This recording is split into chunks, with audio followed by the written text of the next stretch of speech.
नई दिल्ली विश्व पुस्तक मेला 2025 के अवसर पर इंक पब्लिकेशन की ओर से मैं दिनेश कुशवाहा आप सभी का स्वागत करता हूं।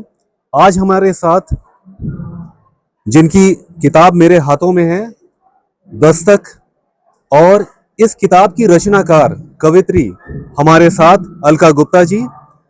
कैसा महसूस हो रहा है आपको यहाँ पर आने के बाद? लिटरली मैं बताऊं, इस मेरे शब्द शायद मेरे साथ न दे, क्योंकि ये मेरी पहली पुस्तक है। और जैसे कि एक नए शिशु को जन्म देती है एक माँ, और उसको किस तरह से उस खुशी का जो अनुभव होता है, वही मेरी पुस्तक के साथ भी है। तो ये शब्दों में मैं आपकी बातों में एक बात जोड़ रहा हूँ कि वास्तव में ऐसा होता है। जब भी नए रचनाकार के हाथ में, मेरे हाथों में भी जब मेरी पहली किताब आई थी तो मुझे भी ऐसा लगा था।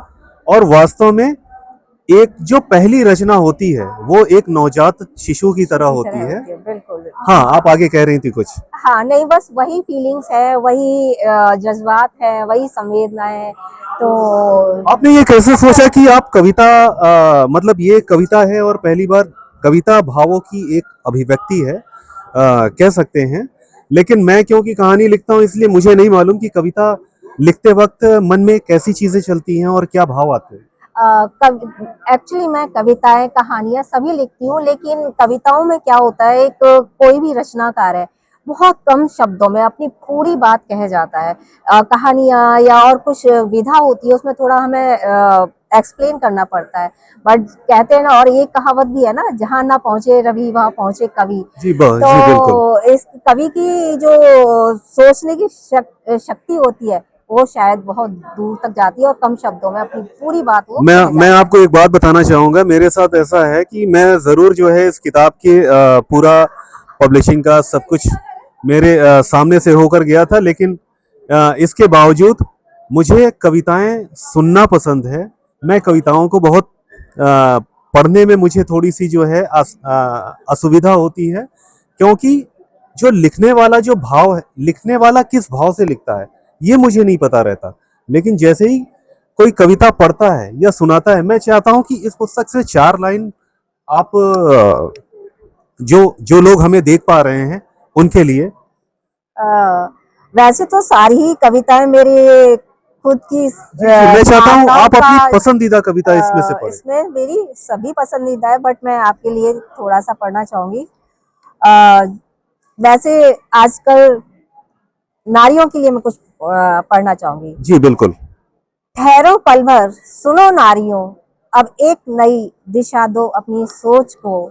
अब तुम घुट घुट जीना छोड़ दो, दिल की बंद कोठरी में सिसकना, जीने के लिए यूं ही मरना छोड़ दो, एक नई दिशा दो अपनी सोच को।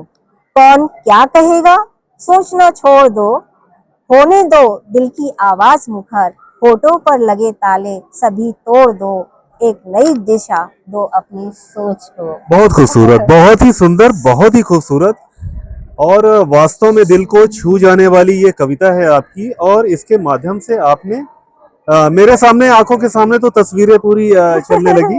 जी जी। हाँ जी।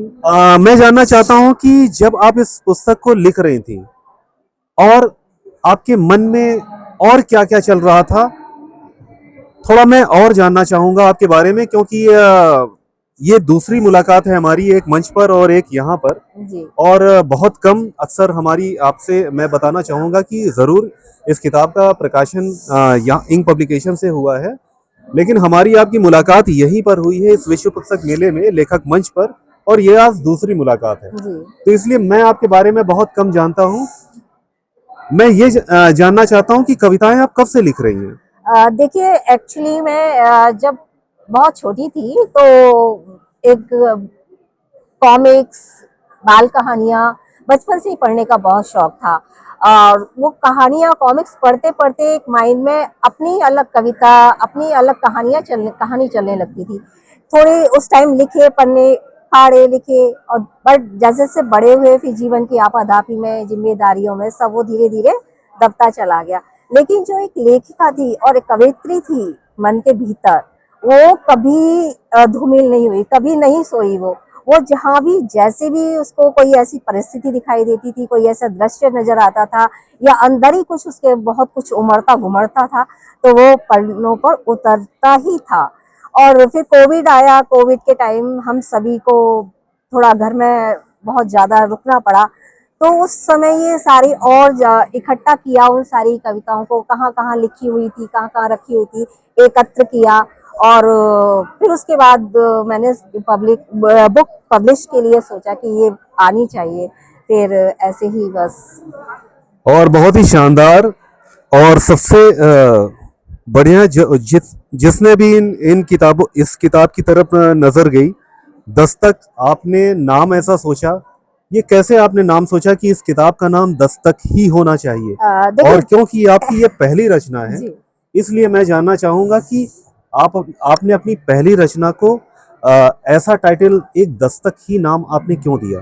देखिए, दस्तक का मतलब ही इसका अर्थ ही है एक नई शुरुआत, एक नई यात्रा के शुभारंभ, या नई विचारों का शुभारंभ, या नई कुछ भी हम सबसे कुछ भी सोचें किसी के भी बारे में, सबसे पहले ये हमारे दिमाग को, हमारे दिल पर दस्तक होती है उस विचार की, उस सोच की। उसके बाद हम आगे उसको अपने कार्यान्वयन करते हैं, मतलब पहले दस्तक ही होती है। तो ये नई दस्तक थी, मेरी पहली पुस्तक है, तो आशाओं की तरफ, नए सफर की तरफ ये बहुत बढ़िया, बहुत दस्तक बढ़िया। है। यानी कि एक साहित्य सृजन के पथ पर या साहित्य के गलियारे में, और कह लीजिए जो आपने एक सफर यहाँ से शुरुआत की है, मैं चाहता हूँ कि इसी तरह आप आगे बढ़ते रहें और ये जो एक दस्तक है ये सबके दिलों तक पहुंचे। जी, बहुत बहुत बहुत अच्छा बहुत लगा आपसे धन्यवाद बातचीत आपका। करके। मैं भी और आपको अपनी मतलब हृदय तल से आपका आभार व्यक्त करती हूँ। जो लोग हमें सुन पा रहे हैं, इंक पब्लिकेशन के पूरे परिवार की ओर से बहुत बहुत धन्यवाद, बहुत बहुत शुभकामनाएं, और आपकी इस पुस्तक के लिए भी और अपने व्यूवर्स के लिए भी। जी, बहुत नमस्कार। तो अलका जी, बहुत सारी बातें आपकी किताब को लेके अभी दिनेश कुशवाहा जी के साथ हुई हैं, और मैं भी इस सीरीज में आपसे जुड़ना चाहती हूँ, क्योंकि जब मैंने आपकी किताब को देखा तो बहुत सारी चीज़ें इसमें हैं जो बहुत ज़्यादा आई कैचिंग है। जी। तो अपनी किताब के बारे में कुछ और बातें जो आप हमें बताना चाहें, कुछ कहना चाहें। मेरी किताब ये विविध रस रूप और सुगंधित फूलों का ऐसा गुलदस्ता है, और इसमें प्रत्येक जितनी भी कविताएं, 70 कविताएं हैं इसमें, और हर एक कविता की अपनी खुशबू है, अपनी निराली खुशबू है।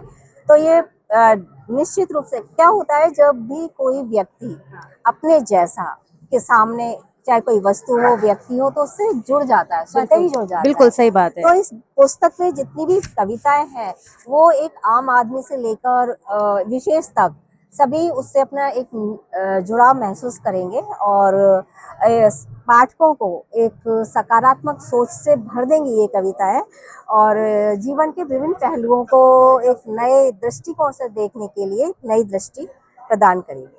एक सवाल मेरे मन में है, क्योंकि मैंने जब आपका परिचय देखा, आपको जाना, तो मुझे पता चला कि आप अंग्रेजी की अध्यापिका हैं, जी। और अंग्रेजी की अध्यापिका होने के बाद इतनी खूबसूरत किताब आपने हिंदी में उतारी है। तो ये सफ़र जो है दो अलग अलग नावों का, आपको कैसा लगता है, और आपने क्यों ऐसा सोचा, आपने इंग्लिश में लिखने का क्यों नहीं सोचा?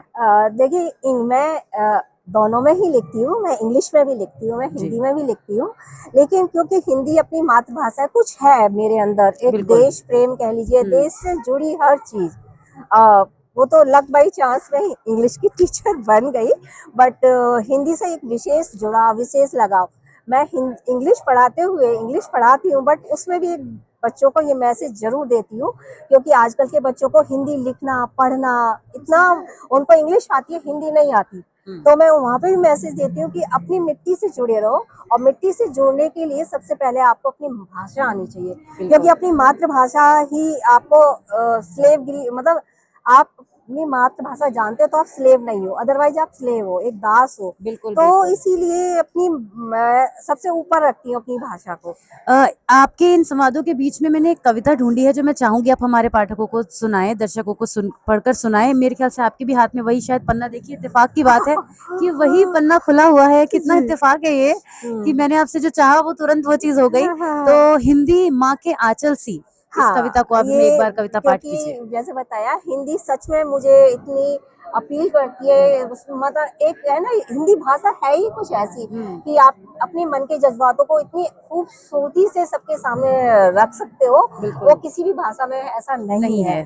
तो हिंदुस्तान की सांसों में बसी हिंदी, जो लगती है बिल्कुल माता के आंचल सी, साथ इसका कितना सहज सरल, तैरती जीवन में ऐसे आसमां में बादल सी, अपनी मिट्टी परिवेश का एहसास हिंदी, लगे तपिश में चांदनी रात की पायल सी, है मिठास इतनी इसके हर एक शब्द में, जीत ले जग है दुनिया इसकी कायल सी, हिंद के सिर का ताज, भारत माँ के भाल की बिंदी, देख लगी दुनिया तो घायल सी, हिंदुस्तान की सांसों में बसी हिंदी, जो लगती है बिल्कुल माता के आंचल सी। बहुत सुंदर। आपने धन्यवाद। जब माँ से कोई चीज जुड़ जाती है तो फिर जी। उससे ज्यादा अपना कुछ और रह नहीं जाता। जी, तो जी। आपने जिस तरह से हमारी मातृभाषा को जोड़ा है इस कविता के माध्यम से, मेरे ख्याल से दर्शक अब आप इस उत्सुकता और बढ़ेगी आपकी किताब को पढ़ने की, और दस्तक देती है ये किताब बहुत सारी ऐसे खूबसूरत जीवन के आयामों को जो और नेहा अनछुए जी, हैं मैं आपसे। एक बात कहना चाहूंगी, जी। इस पुस्तक में कोई भी ऐसा रिश्ता नहीं छोड़ा है मैंने जो इसमें ना हो। पति पत्नी का हो, बेटी का हो, बेटे का हो, भाई का हो, बहन का हो, मित्र का हो, प्रेमी का हो, हर एक पर मैंने कलम चलाई है। हर एक पर विषय पर बहुत खूबसूरत कविताएं हैं। तो डेफिनेटली ये एक दर्शक के दिल तक जरूर दर्शक के दिल में, जरूर पाठकों उतरेंगी। के दिल में बिल्कुल दस्तक बिल्कुल जरूर बिल्कुल। देगी, और वो एक अलग ही दुनिया में पहुंचेंगे इस किताब जी की कहानियों को पढ़कर। बिल्कुल। तो ठीक है, बहुत धन्यवाद आपका अलका जी, आप हमारे साथ इस सेशन में जुड़ी और मुझे भी बहुत जी, अच्छा लगा आपसे बातें करके। जी, जरूर आपसे फिर मुलाकात होगी। बाकी आपकी किताब तो मैं अपने साथ ले ही जा रही हूँ क्योंकि मुझे जी, तो पढ़ना ही है जी, इसे। जी, जी, बहुत चलिए, बहुत बहुत धन्यवाद, बहुत बहुत धन्यवाद।